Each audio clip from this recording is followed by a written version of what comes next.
వీడియోల కోసం మా అమరావతి గళం ఛానల్ని సబ్స్క్రైబ్ చేసుకొని బెల్ ఐకాన్ నొక్కండి.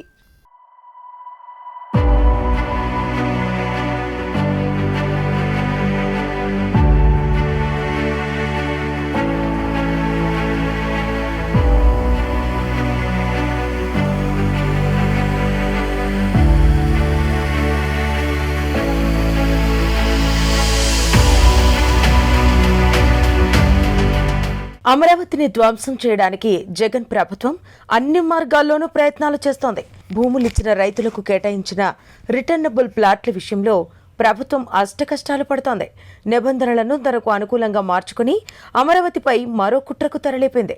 రైతుల ఆమోదం అవసరం లేకుండానే వారికి బలవంతంగా ప్రత్యామ్నాయ ప్లాట్లను అంటగెట్టేందుకు రంగం సిద్ధం చేసింది. ఎన్నికల ప్రకటన వచ్చేలోగా భూసేకరణ భూముల్లోని ప్లాట్లను రద్దు చేసేందుకు ప్రభుత్వం వేగంగా పావులు కదుపుతోంది.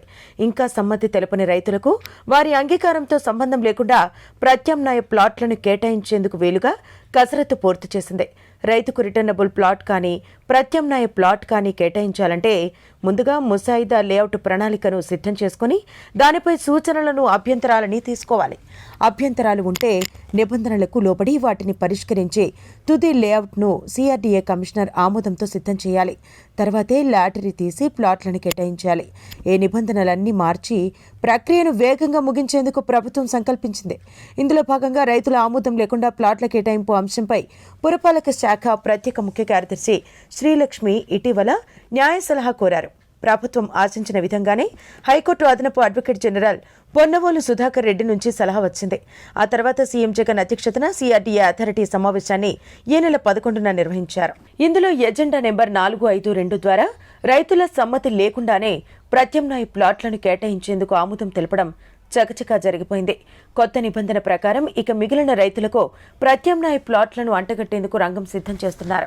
ఇది అమల్లోకి వస్తే రైతుల ప్రయోజనాలు దెబ్బతినడంతో పాటు అమరావతి మాస్టర్ ప్లాన్ కు తీవ్ర విఘాతం ఏర్పడే ప్రమాదం ఉంది. భూసేకరణలోని ప్రాంతాల్లో కేటాయించిన ప్లాట్లను మార్చి వేరొక చోట ఇచ్చేందుకు సిఆర్డీఏ ఇటీవల సంబంధిత రైతులకు నోటీసులను జారీ చేసింది. వీటికి సమ్మతి తెలిపిన రైతులకు 2 దశల్లో ప్రత్యామ్నాయ ప్లాట్లను ఈ లాటరీ ద్వారా కేటాయించింది.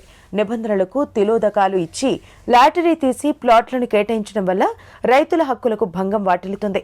అత్యధికంగా వీధి పోటు ప్లాట్లు రావడానికి ఆస్కారం ఇచ్చినట్టవుతోంది. ఇప్పటికే 2 సార్లు తీసిన లాటరీలో 30% పైగా ఈ రకమైనవే కావడం గమనార్హం. ఈ ప్రక్రియ పూర్తయ్యాక భూసేకరణ ప్రకటన ఉపసంహరించాలని ప్రభుత్వ ఎత్తుగడ. భూసేకరణలో ఉన్న భూముల్ని తిరిగి రైతులకు ఇచ్చేయడం వల్ల సమస్య మళ్లీ మొదటికొస్తుంది. దీనిని పరిష్కరించడం వచ్చే ప్రభుత్వానికి కష్టమవుతుంది. ఇలా అమరావతి మాస్టర్ ప్లాన్ను విచ్ఛిన్నం చేసే కుట్రకు వైసీపీ సర్కారు తెరతీసింది.